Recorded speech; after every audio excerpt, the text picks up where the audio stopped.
Faites-le entrer.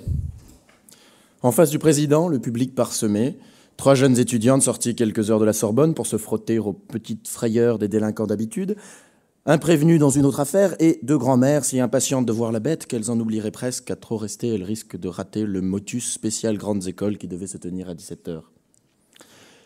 Quelques bruits de parquet sur le côté, les gendarmes se passent les clés qui font un léger titinabulement.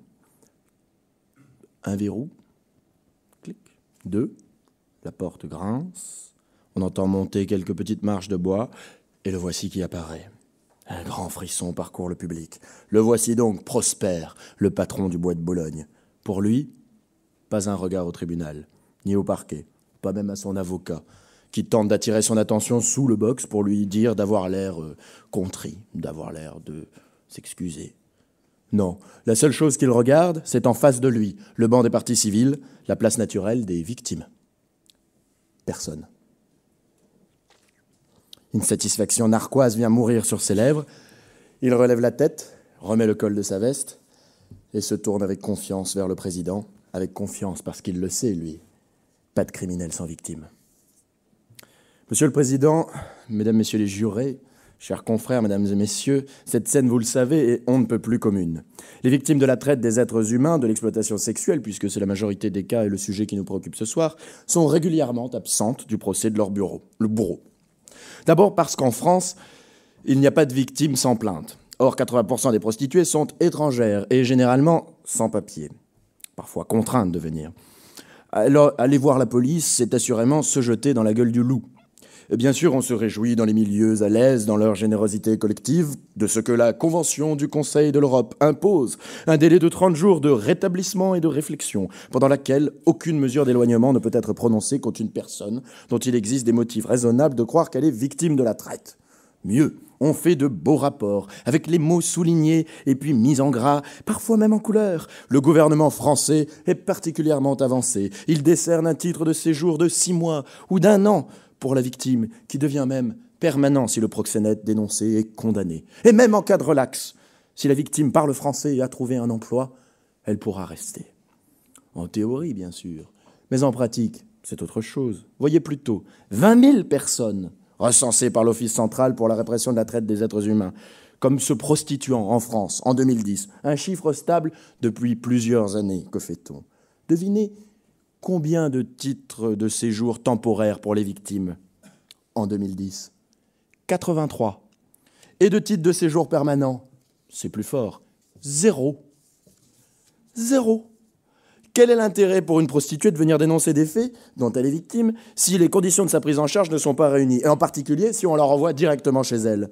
La loi subordonne l'obtention pour la victime d'un titre de séjour à ce qu'elle coopère avec la police. On attend de voir l'issue du procès, et si par exemple le proxénète est relâché faute de preuves, alors là, la voilà bien. Elle a le sentiment, comme toute victime confrontée à cette situation, que la justice l'a laissé tomber, et attends, cocotte, ce n'est pas terminé. On t'emmène en centre de rétention, ton permis de séjour t'est retiré, puisque la personne que tu as dénoncée n'est pas condamnée. Voilà. Alors quoi? On ne veut pas garder les victimes chez nous? Anciennes prostituées, c'est comme anciens condamnés, anciens détenus, ça sent mauvais, c'est du fumier, on les renvoie chez eux sans autre forme de procès. Mesdames, Messieurs les jurés, il y a parmi vous des parlementaires. Le second rapport général sur les activités du groupe d'experts sur la lutte contre la traite des êtres humains, aussi appelé de jolis noms féminins de Greta, émanation du Conseil de l'Europe, vous l'a répété le 4 octobre dernier. Si, pour être reconnue comme telle, la victime doit par exemple avoir accepté de coopérer à l'enquête ou avoir subi un préjudice, le champ d'application de la définition s'en trouve limité. Une définition trop restrictive de la notion de victime de la traite a des incidences sur les processus d'identification et, écoutez bien, risque de la priver de la protection et de l'assistance prévue par la Convention du Conseil de l'Europe.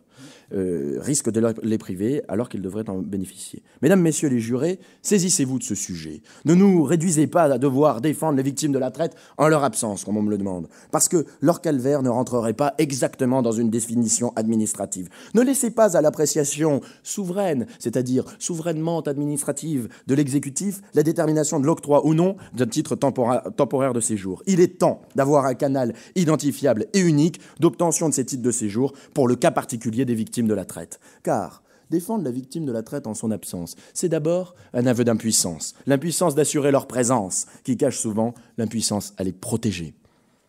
Les victimes de la traite ne veulent pas être présentes parce qu'elles n'ont aucune confiance dans le système judiciaire pour les protéger efficacement.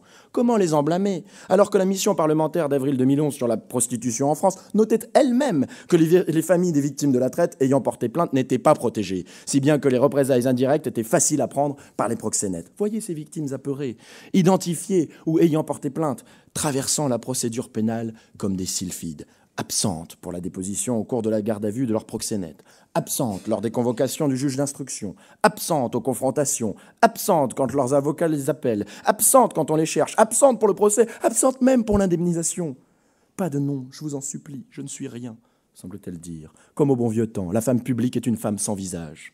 Dire « mon nom est personne », c'est encore une présence. La prostituée moderne ne dit même rien par peur de représailles. Elle s'efface, purement et simplement. La voilà, simple écho d'un cri étouffé, ombre sans femme, dit Schatten ohne Frau, comme ces photographies contemporaines qui ne s'intéressent plus aux œuvres, mais à leurs reflets sur le parquet des galeries. Disparais, victime. La procédure pénale se chargera bien de te défendre.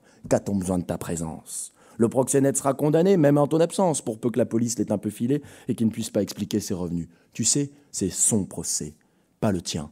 Tais-toi et disparais, car après tout, tu n'es qu'une pute. Est-ce cela qu'on veut ? Veut-on continuer à défendre les victimes de la traite en leur absence ? Veut-on toujours des bancs vides ? Des procès-verbaux de carence ? Veut-on toujours entendre les proxénètes dire « Mais c'est qui la victime dans cette histoire ? C'est qui se plaint ? C'est quoi son nom ?» et ne rien dire ? Peut-on défendre les victimes de la traite en leur absence ? Ça veut dire « A-t-on le droit de s'y résigner ?» Le sujet principal de l'absence des victimes de la traite, c'est la difficulté à les identifier. La Fondation Cell, partenaire de ce colloque, a publié le mois dernier un dossier complet sur le sujet. Qui apprend-on ? Que la première pierre du combat contre la traite des êtres humains est déjà fragile. Qu'il n'est pas simple d'identifier une victime de la traite parce que les témoins hésitent à signaler des situations de potentielle traite des êtres humains par ignorance, par peur de se tromper, d'être accusés de dénonciation calomnieuse. Qu'il y aurait pourtant une solution applicable dans d'autres pays où l'on peut effectuer des signalements sans que ce soit considéré comme une dénonciation à proprement parler, mais qu'on ne l'a pas mise en place en France. On y apprend aussi que les victimes de la traite elles-mêmes ne s'identifient souvent pas comme telles, parce qu'elles sont plus rien à leurs propres yeux, parce qu'il faut bien vivre tout simplement parce que c'est comme ça. Non pas que la prostituée consente à sa propre exploitation, comment le pourrait-elle ? Mais parfois tout simplement parce que c'est sa famille qui le veut. Et par sa famille, pense-t-elle, comment pourrait-on être exploité ? Alors, regardez-les, ces acteurs sociaux, toutes ces associations. Voyez ce que dit la mission parlementaire de 2011, c'est même un grand titre du rapport. La majeure partie des politiques sociales est aujourd'hui le fait du secteur associatif. Où est l'État ? Oui, voyez-le, ce secteur associatif. Et les autres, les fondations Cell, les Zéro Macho, le collectif Ensemble contre la traite des êtres humains, tous les médiateurs, parlementaires, journalistes et avocats qui sont ici. Voyez tous ces hommes de bonne volonté. Croyez-vous qu'ils se résignent à l'absence de la victime ? Défendre une victime de la traite, c'est d'abord la rendre présente, la faire exister. Toi, non pas toi, victime dans l'absolu, toi, Anaïs, masseuse, manipulée et battue par ton mari, un temps soulagé des douleurs de ta maladie sexuellement transmissible parce qu'on t'a fait une anesthésie pour pratiquer un IVG. C'est toi la victime que je défends. Toi, ta personne. C'est pour toi que nous sommes mobilisés. Tout le combat finalement contre la traite des êtres humains n'est-il pas là ?